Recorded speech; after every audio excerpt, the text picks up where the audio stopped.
Perhatian, PDKT online akan dimulai beberapa saat lagi. Mari siapkan hati kita untuk memuji dan menyembah Tuhan.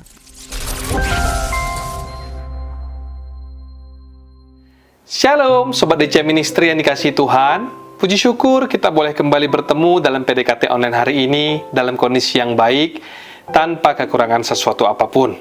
Sekalipun ada yang hari ini mungkin sedang berada dalam kondisi yang kurang baik, saya berdoa kiranya Tuhan saat ini memulihkan setiap keadaan kita dimanapun kita berada.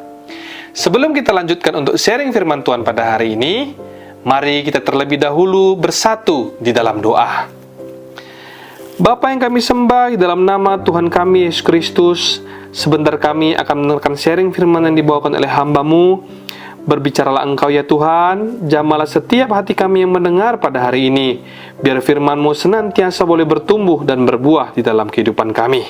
Sembunyikan hamba di balik salib-Mu, dalam nama Yesus, mari sama-sama kita yang berdoa dan percaya katakan, Amin. Sobat DC Ministry, kita semua pasti setuju semua orang pernah mengalami masalah. Apakah itu karena kesalahan sendiri ataupun tidak, intinya selama kita masih hidup, kita tidak akan pernah sepenuhnya lepas dari yang namanya masalah. Nah, pada kesempatan kali ini, saya rindu untuk mengajak kita bukan fokus kepada masalahnya, tetapi lebih kepada bagaimana cara pandang kita dalam menghadapi masalah tersebut. Sebab itu, sharing firman kali ini saya beri judul, Memandang Masalah dari sudut pandang yang berbeda. Saya akan coba kasih sebuah ilustrasi sebagai berikut. Kalau kita membandingkan kelereng dengan bola tenis, tentu bola tenis akan terlihat besar. Tapi kalau kita membandingkan bola tenis dengan bola basket, maka bola tenis pasti akan terlihat kecil. Seperti itu pula lah perbedaan cara pandang kita terhadap sebuah masalah. Bagaimana pula dengan Anda hari-hari ini? Apakah masalah yang Anda hadapi besar atau kecil? Saya rasa kebanyakan dari kita sepakat bahwa permasalahan yang kita hadapi adalah sebuah masalah yang besar. Sebab tidak jarang orang-orang yang menyerah saat badai masalah menerpa hidup mereka. Walaupun masih ada juga orang-orang yang tetap tegar sekalipun hidupnya sudah diporak-porandakan oleh masalah dalam waktu yang cukup lama. Disinilah cara pandang seseorang terhadap masalah akan sangat menentukan sikap dan tindakan mereka. Manusia seringkali melihat sesuatu dari apa yang tampak, tetapi apa yang tampak baik di luar belum tentu baik di dalam. Ketika ada sesuatu yang tidak sesuai dengan keinginan kita, bagaimanakah dengan respon kita? Seringkali kita menjadi marah dan menganggap Tuhan tidak mengasihi kita, sebab kita memandangnya dari sudut pandang pribadi kita, bukanlah dari sudut pandang Allah. Hari ini kita akan belajar dari seorang tokoh di Alkitab, yaitu Rasul Paulus.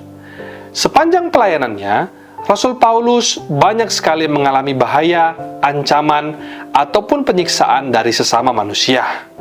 Dalam 2 Korintus 11 ayat 23-28 yang bisa nanti teman-teman baca di rumah, kita bisa melihat begitu beratnya penderitaan yang dialami oleh Paulus. Tidak hanya penderitaan yang datang dari luar dirinya, tapi dia juga turut mengalami penderitaan di dalam tubuhnya yang dia sebut sebagai duri dalam daging. Paulus mengalami semuanya itu di tengah dia sedang melayani dan mewartakan firman Tuhan kemana-mana. Apa yang dialami oleh Paulus ini juga mengingatkan kita yang barangkali sempat mengira bahwa kalau kita sudah melayani Tuhan, otomatis kita akan hidup bebas dari masalah. Tentu tidak selalu demikian. Sebab apapun yang kita lakukan hari ini untuk Tuhan, termasuk juga pelayanan, bukanlah semata-mata kita lakukan supaya kita diberkati atau hidup bebas dari segala masalah. Tapi kita melayani Tuhan karena Tuhan telah terlebih dahulu melayani dan mengasihi kita. Sebab kalau motivasi atau sikap hati kita melenceng daripada ini, Apabila suatu saat nanti masalah datang, kita akan gampang kecewa lalu pergi meninggalkan Tuhan. Tetapi jangan juga kita jadi pesimis ataupun patah semangat, sebab janji Tuhan dalam Mazmur 37 ayat 25 berkata bahwa orang benar dan keturunannya tidak akan pernah ditinggalkan Tuhan ataupun meminta-minta roti. Kembali ke cerita Paulus tadi, apakah sebenarnya yang membuat Paulus bisa terus bersabar dan bertahan saat menghadapi berbagai macam penderitaan? Kuncinya terletak pada cara pandang Paulus melihat masalah yang ia hadapi. Paulus mengubah cara pandangnya bukan kepada masalah yang menimpanya, tetapi kepada apa yang ada di depannya. Dia mengarahkan pandangannya kepada apa yang dijanjikan Tuhan lewat Kristus. Dalam Filipi 3 ayat 13-14, Paulus berkata-kata, "Tetapi ini yang kulakukan, aku melupakan apa yang telah di belakangku dan mengarahkan diri kepada apa yang di hadapanku, dan berlari-lari kepada tujuan untuk memperoleh hadiah, yaitu panggilan surgawi dari Allah dalam Kristus Yesus." Dengan sudut pandang seperti inilah Paulus bisa tetap tegar, meskipun tubuh dagingnya harus ia pertaruhkan. Ia tidak terfokus kepada penderitaan daging yang fana, tapi ia memusatkan perhatiannya kepada keselamatan roh yang kekal. Jika dipandang dari sudut masalah, tentu jelas sekali bahwa masalah yang dialami Paulus amat sangatlah besar. Tetapi apabila dipandang dari apa yang akan ia terima di depan, semua itu tidaklah ada apa-apanya.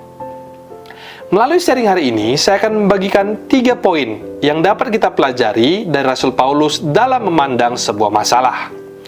Poin yang pertama, pandanglah masalah sebagai sarana untuk mengubah karakter. Dalam cerita di Alkitab, kita akan mendapati bahwa Rasul Paulus ini sesungguhnya adalah seseorang yang memiliki karakter yang keras, berani, dan juga tegas. Dalam Kisah Para Rasul 15 ayat 39, dia pernah berselisih tajam dengan Barnabas.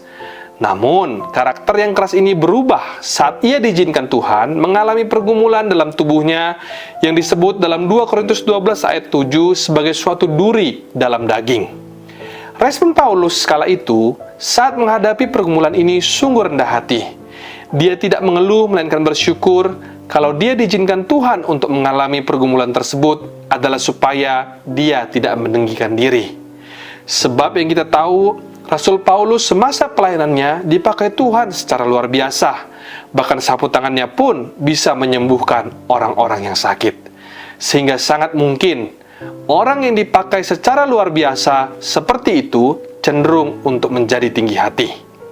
Dalam pergumulannya itu, secara fisik, Paulus tidak kunjung sembuh, sekalipun ia sudah berkali-kali berseru kepada Tuhan. Tetapi bukan berarti doanya tidak dijawab, karena ternyata karakter, pribadi, dan hati Pauluslah yang berubah lewat masalah yang dihadapi. Berikutnya, poin yang kedua, pandanglah masalah menjadi sarana untuk melihat kuasa Tuhan.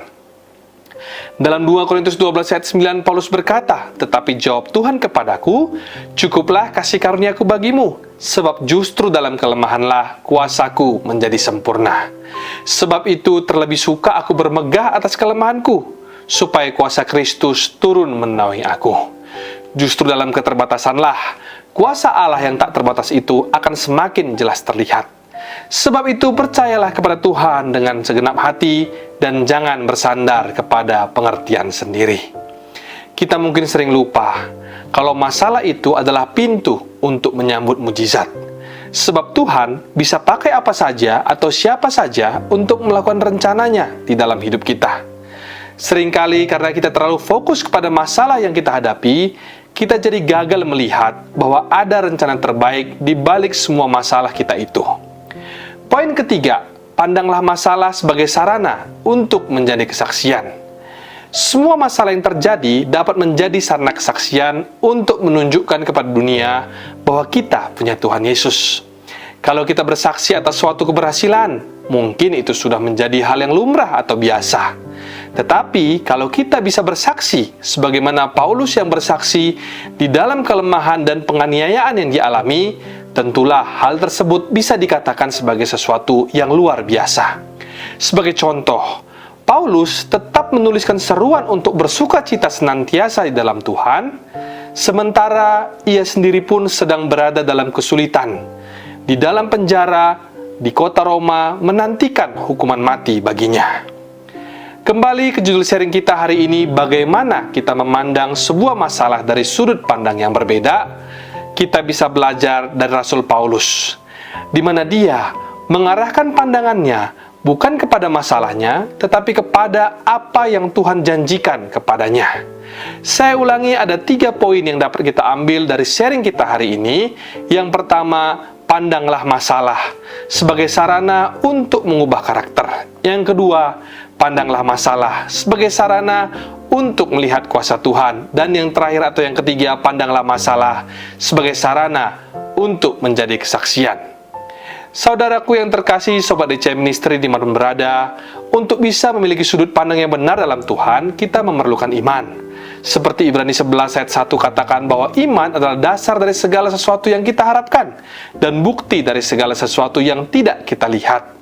Imanlah yang membuat kita untuk senantiasa menaruh pengharapan, meskipun itu belum terjadi. Seperti relatifnya ukuran kelereng, bola tenis, dan bola basket dalam ilustrasi di awal sharing kita tadi, seperti itu pula lah cara kita memandang besar kecilnya masalah yang kita hadapi. Seberat apapun itu, semuanya itu tidaklah sebanding dengan besarnya janji yang telah Tuhan berikan bagi kita.